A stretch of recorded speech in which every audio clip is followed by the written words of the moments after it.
Hola a todos, buenas tardes nuevamente y bienvenidos a una edición nueva de Chicas de Derecha. El día de hoy tenemos un tema bastante polémico, algo coyuntural que ha estado en las noticias por varias semanas ya. Se trata de Dina Boluarte y la comunidad Awajún.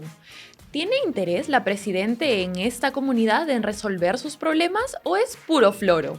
Bueno, aquí lo analizamos.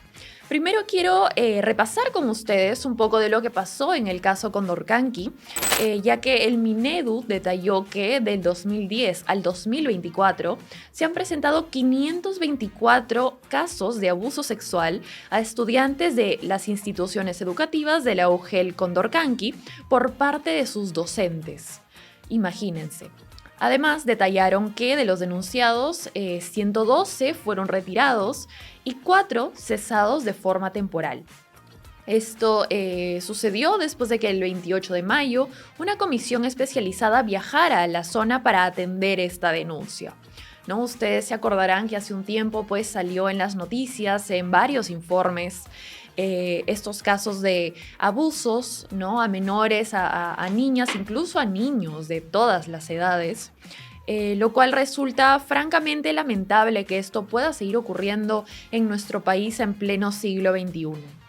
Pero bueno, el Minedu también informó que se agilizaron los trámites de las denuncias que quedaron pendientes, ya que son, como les digo, unos 524 casos. Entonces, todo esto tiene que seguir un curso legal, penal, tienen que ceñirse, ¿no?, a las consecuencias, al peso de la ley.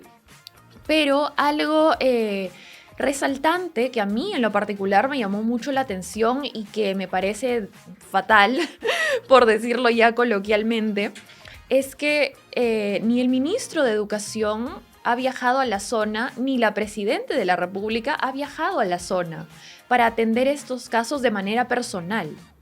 Ahora, el ministro de Educación, Morgan Quero, ha tenido 2 viajes programados, el primero en avión, que bueno, se canceló, no lo logró debido a las condiciones meteorológicas. Luego, aparentemente iban a viajar por tierra para darles el encuentro a estas comunidades. Y aparentemente pues tampoco sucedió, ha llegado esta semana cuando entrevistaron al ministro, después obviamente de sus desafortunadas declaraciones en las que sugería, ¿no?, que las violaciones podían ser una práctica cultural en esta comunidad. El ministro recibió bastante barro por estas declaraciones y con justa razón, debo admitir. Pero hasta el momento no se ha hecho presente, ha mandado una delegación, ha apartado docentes. Pero yo me pregunto, ¿no? El ministro de Educación es también el responsable político de lo que pasa en este sector, ¿no? Sobre todo bajo su gestión. Entonces nos preguntamos, ¿no? ¿A qué hora piensa Dina Boluarte y sus ministros atender estos casos de violencia sexual? ¿Con cuánto tiempo de anticipación tiene uno que reservar en la agenda de la flamante presidente de la República? ¿O es que acaso los peruanos o la comunidad Awajún no son prioridad y ella prefiere reunirse con dictadores comunistas en todas partes del mundo? Porque ha viajado a China la semana pasada y se ha reunido con toda clase de funcionarios del Partido Comunista, alegre, ¿no? Feliz de la vida ella, tan glamurosa. Nótese el sarcasmo, por favor. Y eso simplemente demuestra que no le importa viajar a la selva. No sabemos por qué, porque ella se ha vanagloriado por tanto tiempo de ser una mujer campesina, de ser la mamá de todos los peruanos, como bien recordaremos en un discurso polémico. Soy la mamá de todo el Perú. Entonces, ¿qué está pasando, no? Yo quiero hacer aquí una reflexión porque para mí la política se basa no solo en ganar elecciones y generar simpatía y popularidad, ni por supuesto mandar desde la comunidad de un escritorio o desde el avión presidencial, pero la política implica que el presidente o la presidente se tiene que ensuciar las manos y se tiene que ensuciar los pies y tiene que llegar a los pueblos más recónditos del país y estar en el lugar del incidente, primero de manera rápida, de manera ágil, con respuestas, con conocimiento de lo que está pasando. Y número 2, sin que nadie tenga que rogarle, porque el funcionario público es justamente eso, ¿no? Es un funcionario que se dedica al sector público por amor a su patria, no por el sueldo, no por los beneficios, que, bueno, en el Perú son muy jugosos, lo sabemos, pero esas no son las razones correctas por las cuales uno se debería dedicar a la política, sobre todo en países como el nuestro, ¿no? Que necesitan de tanto. También quiero recordar brevemente el terremoto del 2007 para poner un ejemplo de cómo un mandatario debería gestionar, ¿no?, las catástrofes que suceden en su país. En ese entonces, el presidente Alan García se desplazó varias veces a los lugares afectados, a Pisco, a Ica, a los alrededores, estuvo supervisando la reconstrucción de estas ciudades, no solo una, sino varias veces. Esa es la labor de un presidente. Y además mandó a más de 120 personas de la Contraloría a supervisar los camiones de ayuda humanitaria que llegaban a esa zona, a verificar el correcto reparto, ¿no?, de esta ayuda humanitaria. Eso es gestión, eso es voluntad política, eso es hacer las cosas en el momento en el que se tienen que hacer. La presidenta no puede tomar conocimiento de estos terribles casos, de más de 500 casos de violación, y decir, ay no, ¿sabes qué? Voy aquí dentro de 2 semanas porque tengo programado mi viaje a la PEC y tengo mi viaje a China y tengo mi viaje a no sé dónde. No, señora, si algo sucede en el Perú, esa debería ser su máxima prioridad. Pero bueno, creo que me estoy alterando un poco y el motivo por el cual yo quise tocar este tema en el episodio del día de hoy es porque no he visto que casi nadie de la derecha se haya pronunciado respecto a este tema. Bueno, lo hizo Olga Izquierdo, debo admitir, en una videocolumna para Ilad Media, un poco recontando, ¿no?, qué era lo que había sucedido y exigiendo a la sociedad civil a tomar acción y conocimiento sobre estos casos. Pero yo también quiero invitar a que el desafío, ¿no?, sea que la lucha sea política. Porque este tipo de casos de violencia sexual realmente no tienen por qué tener ningún tinte político. Pero frente a la inacción de los buenos, de los sectores morales de la sociedad, la izquierda suele aprovecharse de estas tragedias para engatusar a estas comunidades y autocalificarse, ¿no?, como defensores de los derechos de las mujeres y de las poblaciones vulnerables y de cualquier tipo de, entre comillas, minorías, ¿no?, como a ellos les gusta hacerse llamar. Todo esto mientras la derecha brilla por su ausencia, obviamente. Y yo creo que la derecha, y cuando hablo de derecha me refiero a liberales, a conservadores, a todo aquel que crea en un Estado más pequeño y en valores socialmente más conservadores, ¿no?, tiene que comenzar a interesarse más por este tipo de problemáticas. Porque, número uno, son un tema de fondo. Así como el tema de la economía, el tema de la minería, son temas de fondo, el tema de la informalidad, el tema de la seguridad ciudadana. Todos esos, por supuesto que son temas de fondo, pero el tema de la violencia sexual también lo es. No por nada tenemos uno de los índices más altos de violencia sexual en Latinoamérica, y esto es algo que a la derecha usualmente no le gusta ver, porque, claro, no les gusta el victimizar a un grupo de personas, ¿no? Pero yo sí creo que es importante tomar conocimiento, ¿no?, hacernos presentes y, por supuesto, plantear soluciones desde nuestro lado también. Porque si no lo hacemos, ¿no?, si no acaparamos estos terrenos nosotros también, automáticamente van a caer en manos de ONGs pro aborto, ONGs pro ESI, ¿no?, ONGs con enfoque de género, con ideología de género, por grupos antifamilia, por ONGs globalistas, ¿no?, que van a seguir engañando a estas personas sin ningún interés más allá del suyo propio, ¿no? Entonces, yo sí me intereso por estos temas. Yo creo que más personas de la derecha, más chicas de derecha, como dice el logo del programa, deberían interesarse por estas causas, porque la izquierda no es dueña de este tipo de problemáticas. Entonces, las organizaciones, ¿no?, afines a agrupaciones internacionales como Planned Parenthood trabajan activamente en la selva. Y yo creo que todos sabemos por qué.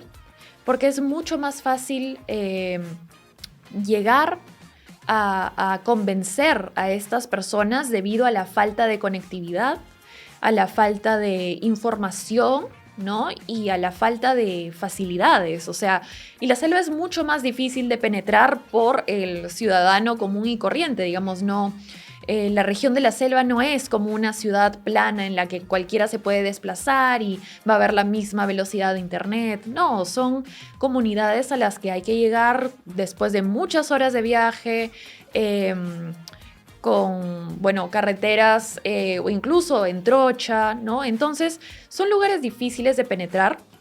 Estas poblaciones han sido abandonadas por el Estado, pero no solo por el Estado, sino también por los privados, ¿no? Y simplemente yo creo que si ellos ven a alguien que se interesa por sus problemáticas y les ofrecen una solución, por más falsa que ésta sea, como la educación sexual integral, por ejemplo, o el aborto, pues les van a creer. Porque nadie más les está ofreciendo nada, ¿no? Nadie más les está extendiendo la mano, les está diciendo, oye, yo te veo, yo te entiendo, yo te quiero ayudar a superar esto. Y así es pues como la izquierda trabaja en la selva y les hace creer a estas comunidades que el aborto es la solución, que la ESI es la solución. Y bueno, así se van infiltrando, ¿no? Mediante casos dramáticos. Y yo creo que podríamos hacer, de hecho, todo un episodio en el cual hablaríamos sobre cómo trabajan estas ONGs puntualmente en la selva, ¿no? Con casos puntuales, aislados, dramáticos. Pero aquí estamos hablando un poco más sobre la responsabilidad tanto política como cívica, ¿no?, que tenemos nosotros los ciudadanos.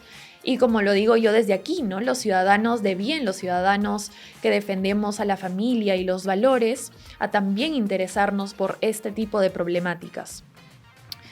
Otro ejemplo, ¿no?, de cómo la izquierda se aprovecha de casos dramáticos es el caso de las muertes maternas.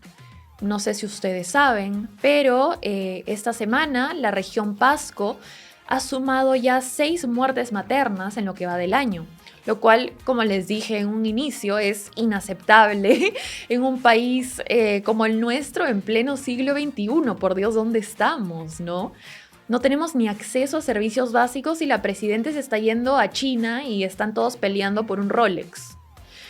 Así que les cuento un poquito puntualmente de este caso que sucedió esta semana, ¿no? Se trata de Elisa Ballesteros Kemchisa, de 33 años, quien falleció en pleno trabajo de parto, junto a su bebé por nacer, por supuesto, lamentablemente, debido a la ausencia de anestesiólogos en el hospital de contingencia de Oxapampa. Imagínense.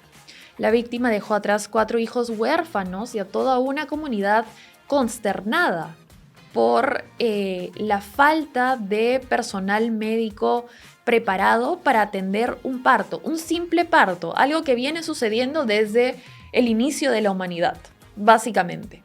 No, en Oxapampa no pudieron hacerlo. Y la mujer y su bebé fallecieron.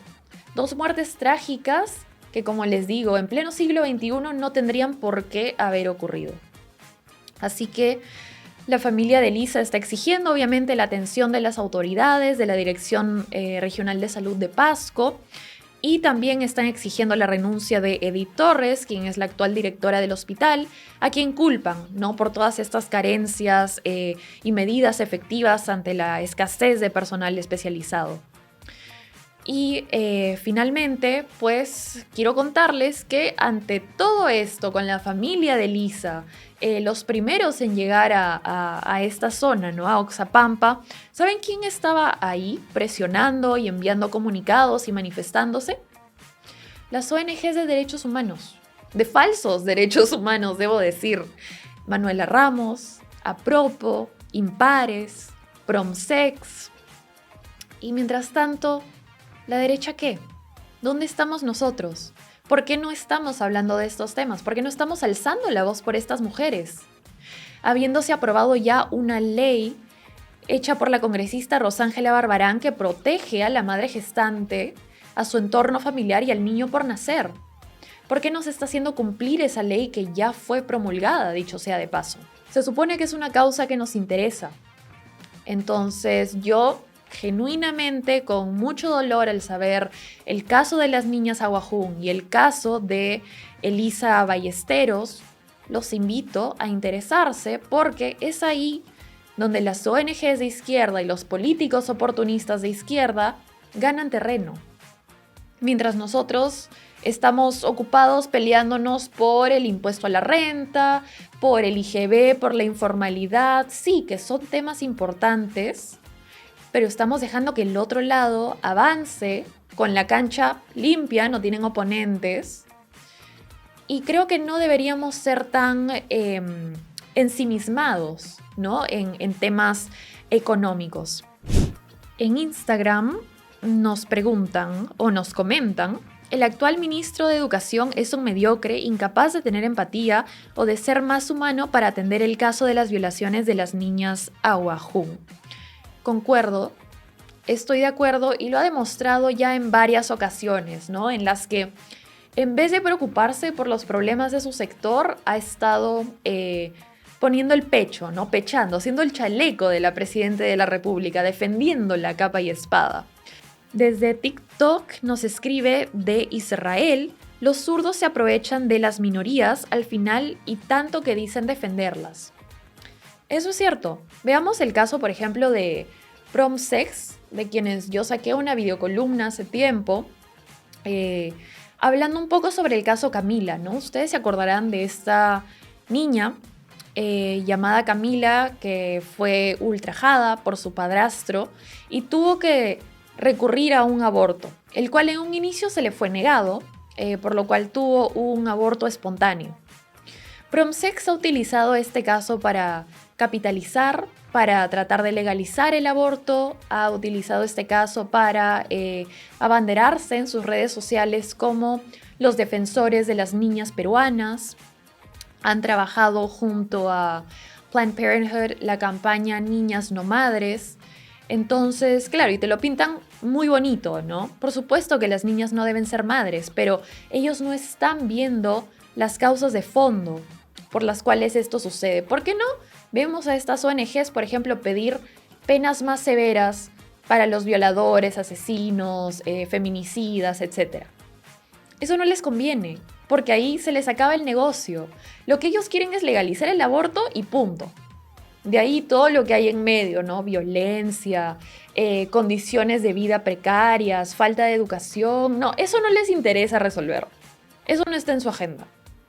Pero bueno, así es la izquierda, así son las ONGs abortistas.